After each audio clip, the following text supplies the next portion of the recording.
नमस्कार विद्यार्थियों, आपका स्वागत है हमारे चैनल एके बायोलॉजी जोन में।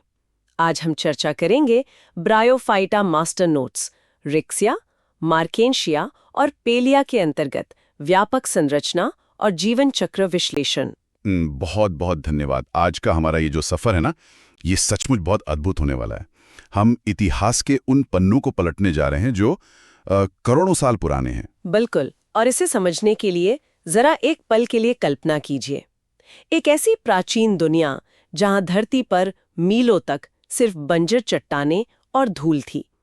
मतलब पृथ्वी का पूरा जीवन केवल और केवल गहरे समुद्रों और पानी के अंदर ही सुरक्षित था।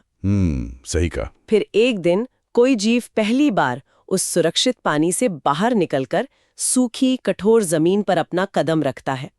वो घबराया हुआ है, उसे हवा में सांस लेना नहीं आता और उसे डर है कि वो सूख कर मर जाएगा।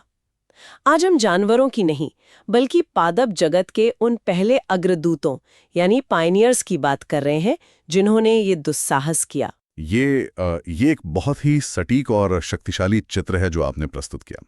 देखिए, विकासवाद या एवोल्यूशन के नजरिए से अगर हम देखें तो ब्रायोफाइट्स प्रकृति की वो प्रयोगशाला हैं जहां पौधों ने पानी से जमीन पर आने के अपने शुरुआती प्रयोग किए थे। मतलब उन्होंने जमीन पर अपना घर तो बना लिया। एकदम सही, घर बना लिया, लेकिन उनका एक पैर आज भी पानी के अंदर ही फंसा हुआ है। अरे वाह! और शायद इसीलिए जीव विज्ञान में हम इन ब्रायोफाइट्स को पादप जगत के उभयचर यानी एम्फीबियंस ऑफ प्लांट किंगडम कहते हैं ना। पीका आपने।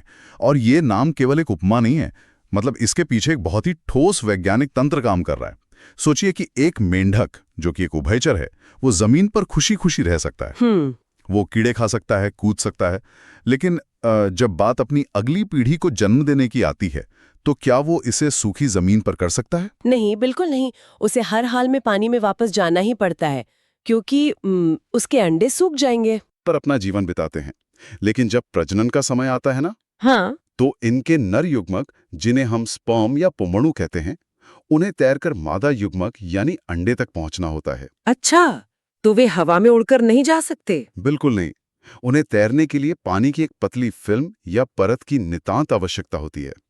बिना उस पानी की बूंद के इनका जीवन चक्र वहीं रुक जाएगा। मतलब ये जमीन पर तो आ गए, लेकिन प्रजनन के लिए ये आज भी पानी के गुलाम है। ये काफी दिलचस्प है।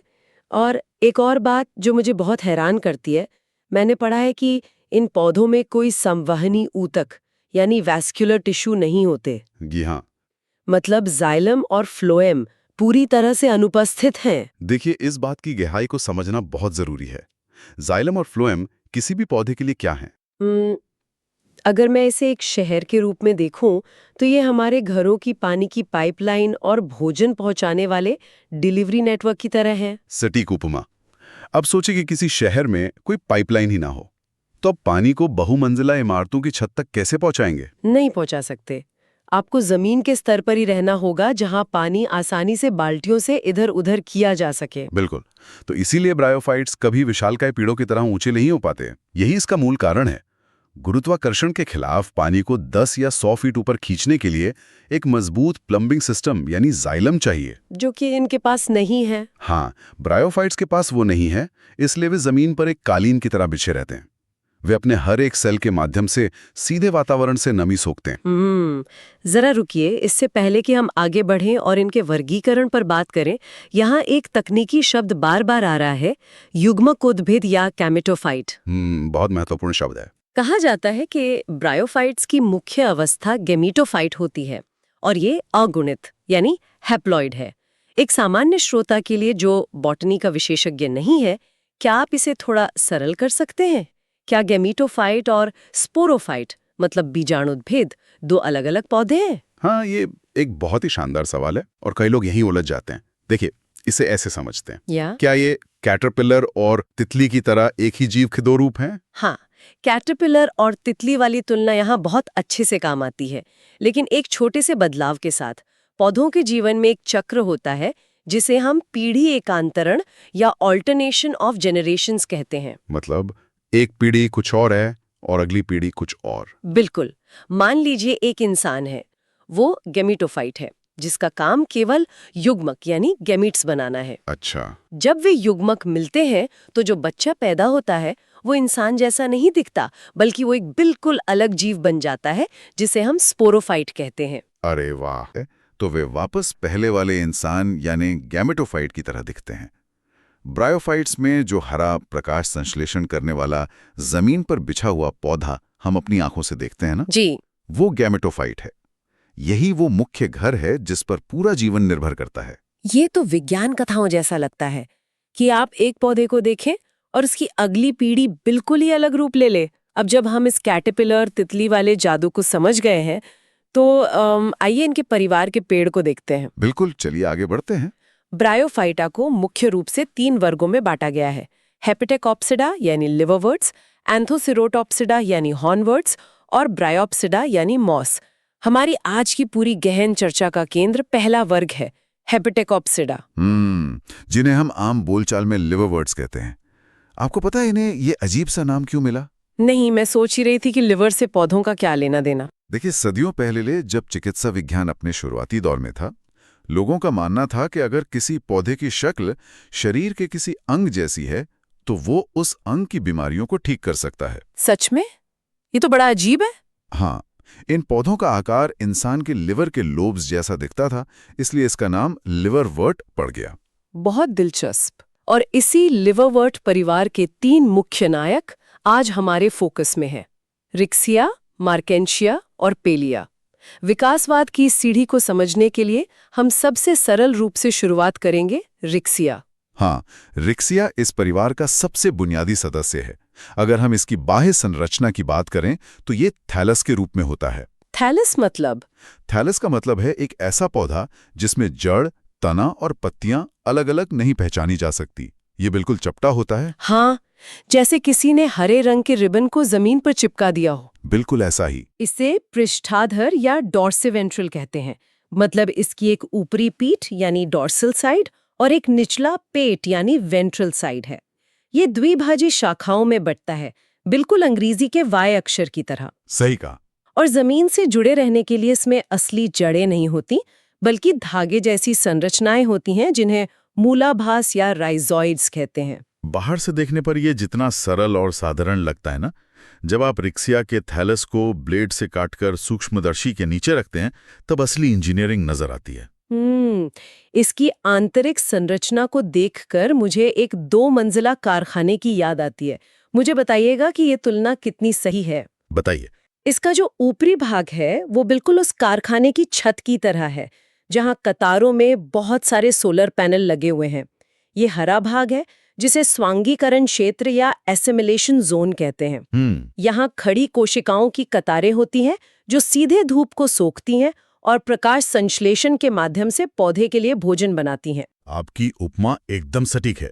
और इन सोलर पैनलों के बीच में जो खाली जगह होती है वो वायु मार्ग का काम करती है ताकि कार्बन डाइऑक्साइड अंदर आ सके। अब अगर ऊपर की मंजिल पर खाना बन रहा है तो उस कारखाने के निचली मंजिल पर क्या हो रहा है? वो एक गोदाम है। निचला भाग रंगहीन कोशिकाओं से बना होता है जिसे संचय क्षेत्र या स्टोरेज जोन कहते हैं। छत पर जो भी ऊर्जा या स्टार्च बनता है वो सब इस बेसमेंट या गोदाम में जमा कर दिया जाता है। बिल्कुल सही। और सबसे नीचे इस कारखाने की नींव है निचली बाह्य त्वचा, जहां से वो मूलाभास और शल्फ यानी स्केल्स निकलते हैं जो नमी को सोखते हैं और पौधे को मिट्टी से बांध कर रखते हैं।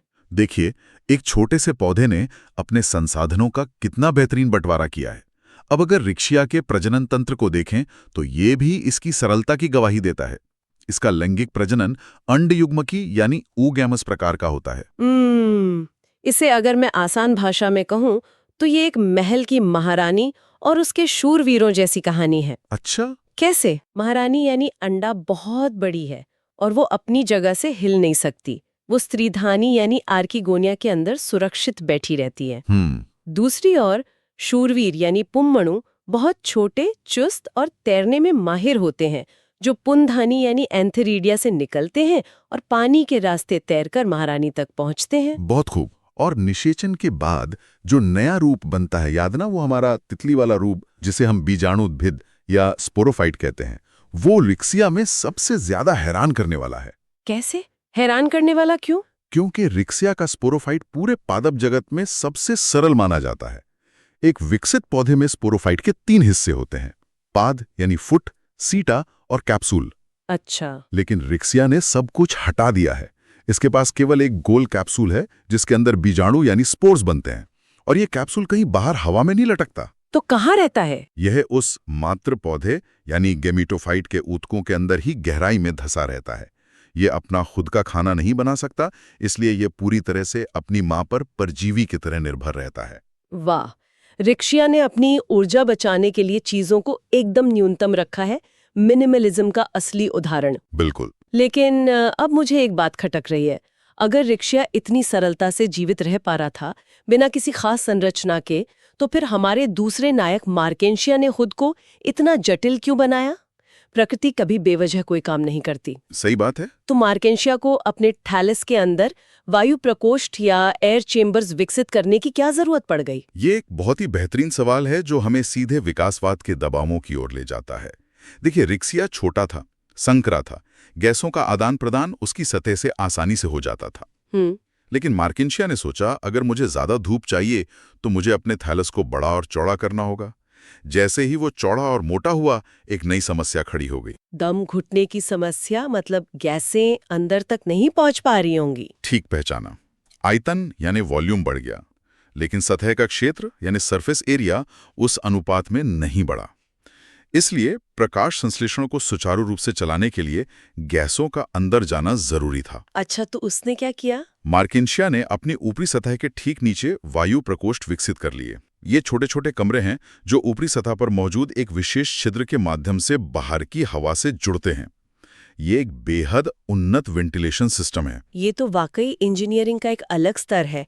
और सिर्फ हवा के लिए ही नहीं, मैंने पढ़ा है कि मार्केंशिया ने जमीन पर अपनी पकड़ मजबूत करने के लिए मूलाभास को भी अपग्रेड किया। जी हाँ।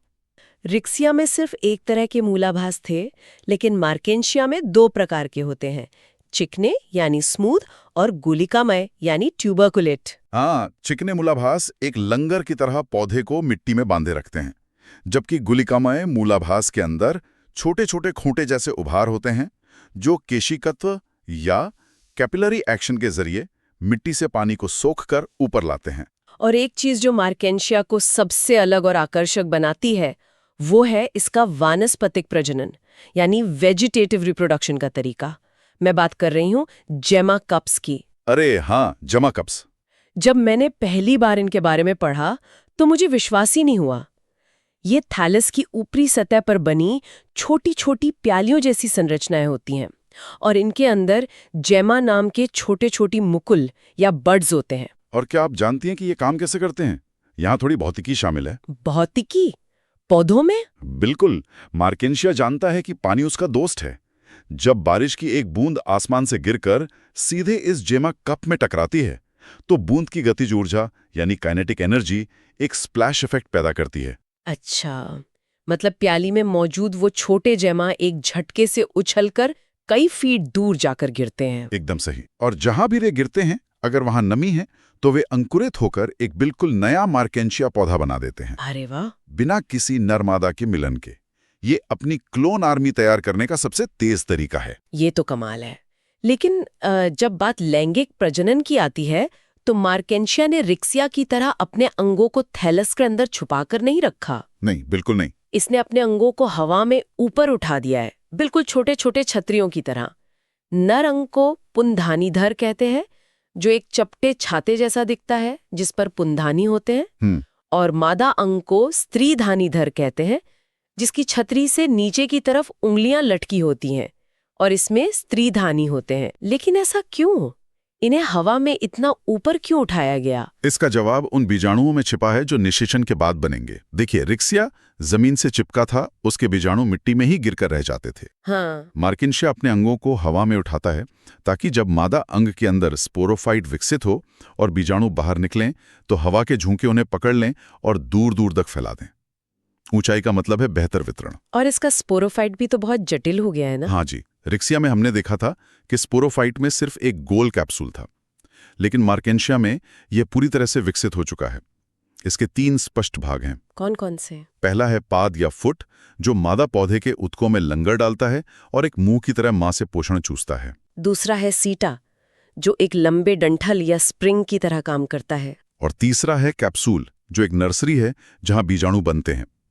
जब बीजाणु तैयार हो जाते हैं तो सीटा अचानक लंबाई में बढ़ता है और कैप्सूल को बाहर की तरफ धकेलता है ताकि बीजाणु हवा में बिखर सकें। यह ऊतकों के श्रम विभाजन या डिवीजन ऑफ लेबर का एक उत्कृष्ट उदाहरण है। बिल्कुल। तो रिक्सिया की सरलता और मार्केंसिया की इस भारी भरकम जटिलता को समझने के बाद अब हम अपने तीसरे नायक के पास आते हैं, पेलिया। पेलिया, हाँ।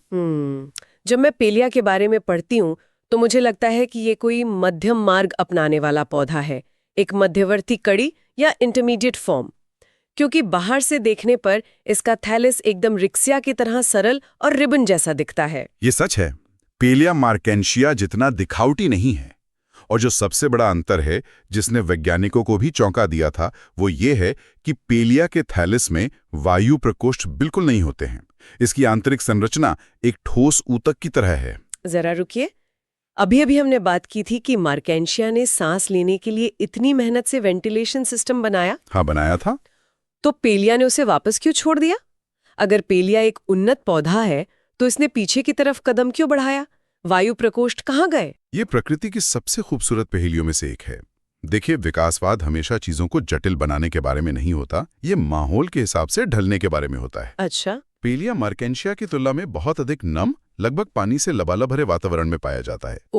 तो जब आप हर समय पानी और अत्यधिक नमी से घिरे हों तो गैसें सीधे थैलस की पतली सतह से आसानी से विसरित या डिफ्यूज हो जाती हैं। बिल्कुल। जब काम आसानी से हो रहा है तो वायु प्रकोष्ठ बनाने और उन्हें मेंटेन करने में अपनी ऊर्जा क्यों बर्बाद करना? इसलिए पेलिया ने वायु प्रकोष्ठों को त्याग दिया। ये तो बहुत स्मार्ट है। हाँ, लेकिन इसका मतलब ये नहीं है कि ये रिक्सिया जितना पिछड़ा हुआ है। पेलिया ने भी जमीन पर पकड़ बनाने के लिए मूलाभास को बनाए रखा है। तो फिर वो कौन सी चीज है जो पेलिया को रिक्सिया से अधिक विकसित साबित करती है? हम इसे मध्यवर्ती कड़ी क्यों मान रहे हैं? इसका सबसे बड़ा सबूत इसका स्पोरोफाइट है। भले ही पेलिया ने अपने गैमेटोफाइट थैलस को सरल रखा, लेकिन जब बात अगली पीढ़ी को जन्म देने की आई तो उसने मार्केंशिया वाला उन्नत रास्ता ही चुना। मतलब पेलिया का स्पोरोफाइट भी पाद, सीटा और कैप्सूल में स्पष्ट रूप से बटा होता है। क्या बात है! शरीर सरल है, लेकिन प्रजनन तंत्र और स्पोरोफाइट जटिल हो गया है। यही कारण है कि पेलिया एक परफेक्ट इंटरमीडिएट यानी मध्यवर्ती रूप है। ये हमें दिखाता है कि प्रकृति कैसे अलग अलग डिजाइनों के साथ प्रयोग कर रही थी। किसी ने पूरा शरीर जटिल कर लिया जैसे मार्केंशिया, किसी ने सब कुछ सरल रखा जैसे रिक्सिया, और किसी ने बीच का रास्ता चुना जैसे पेलिया। और हाँ, पेलिया में भी विषम रूपी पीढ़ी एकांतरण और अंडयुग्म की प्रजनन मौजूद होता है। एकदम सही। ये पूरी यात्रा किसी सस्पेंस फिल्म से कम नहीं थी। अब अगर मुझे आज रात खाने की मेज पर अपने किसी दोस्त को ये पूरी चर्चा केवल 2 मिनट में समझानी हो तो इसका निचोड़ क्या होगा? चलिए इस अल्टीमेट कंपैरिजन को एक साथ समेटते हैं, एक रैपिड फायर करते हैं। ठीक है, चलिए। सबसे पहले बाहरी शरीर या थैलस को देखें। रिक्सिया सबसे सरल है, मार्केंशिया जटिलता की चरम सीमा पर है और पेलिया वापस एक सरल रूप अपना लेता है। दूसरा, अगर हम उन स्पेशल फीचर्स की बात करें यानी वायु प्रकोष्ठ और जेमा कब, तो ये किसमें होते हैं? ये केवल और केवल मार्केंशिया के पास हैं। रिक्सिया और पेलिया ने इन झंझटों से खुद को दूर रखा। तीसरी और सबसे अहम बात, बीजाणुद्भिद का विकास। रिक्सिया का स्पोरोफाइट पादप जगत में सबसे सरल है, जिसमें केवल एक कैप्सूल है जो मां के अंदर धसा हुआ है। मार्केंशिया ने पूरी तरह से विकसित पाद, सीटा और कैप्सूल बनाया, और पेलिया ने अपने शरीर को सरल रखते हुए भी इस उन्नत स्पोरोफाइट को अपनाए रखा। और जीवन चक्र की बात करें तो तीनों ही गैमेटोफाइट अवस्था को अपनी मुख्य अवस्था मानते हैं ना? हाँ, लेकिन रिक्सिया का जीवन चक्र मुख्य रूप से अघुरतक यानी हैप्लॉन्टिक है, जबकि मार्केंशिया और पेलिया दोनों में हमें बहुत ही स्पष्ट विषम रूपी पीढ़ी आकांतरण देखने को मिलता है। इस पूरी कहानी को देखने के बाद दिमाग में कई विचार आते हैं। बिल्कुल, और मैं श्रोताओं के मन में एक सवाल छोड़ना चाहता हूँ। जरा सोचिए, अगर विकासवाद के दौरान इन छोटे जमीन से चिपके हुए ब्रायोफाइट्स ने कभी पानी की सुरक्षा से बाहर निकलने का वो जोखिम नहीं उठाया होता, अगर उन्होंने सूरज की तीखी धूप और सूखने के डर से हार मान ली होती, तो क्या आज हमारी पृथ्वी पर विशालकाय जंगल, अमेज़न के रेन फॉरेस्ट और 100 फीट ऊंचे पेड़ मौजूद होते? शायद बिल्कुल नहीं। ये रिक्सिया, मार्केंशिया और पेलिया सिर्फ पौधे नहीं हैं, ये उन प्रारंभिक संघर्षों के स्मारक हैं जिन्होंने आज के विशाल वृक्षों के लिए एक मजबूत नींव तैयार की। इवोल्यूशन की इस श्रृंखला में कोई भी कदम छोटा नहीं होता। हर प्रयोग, चाहे वह कितना भी साधारण क्यों न लगे, भविष्य की एक बड़ी छलांग की तैयारी होता है। एकदम सच कहा आपने। प्रकृति में जो कुछ भी है वो सर्वाइवल और अडैप्टेशन की एक अनवरत कहानी है। इसी खूबसूरत और विचारोत्तेजक सोच के साथ हम आज के इस लेक्चर को यहीं विराम देते हैं। मुझे यकीन है कि पादप जगत के इन उभयचरों को अब आप एक बिल्कुल नए और सम्मानजनक नजरिए से देखेंगे। अगर आपको ये लेक्चर पसंद आया हो तो वीडियो को लाइक करें, चैनल को सब्सक्राइब करें और अपने दोस्तों के साथ शेयर करें। धन्यवाद।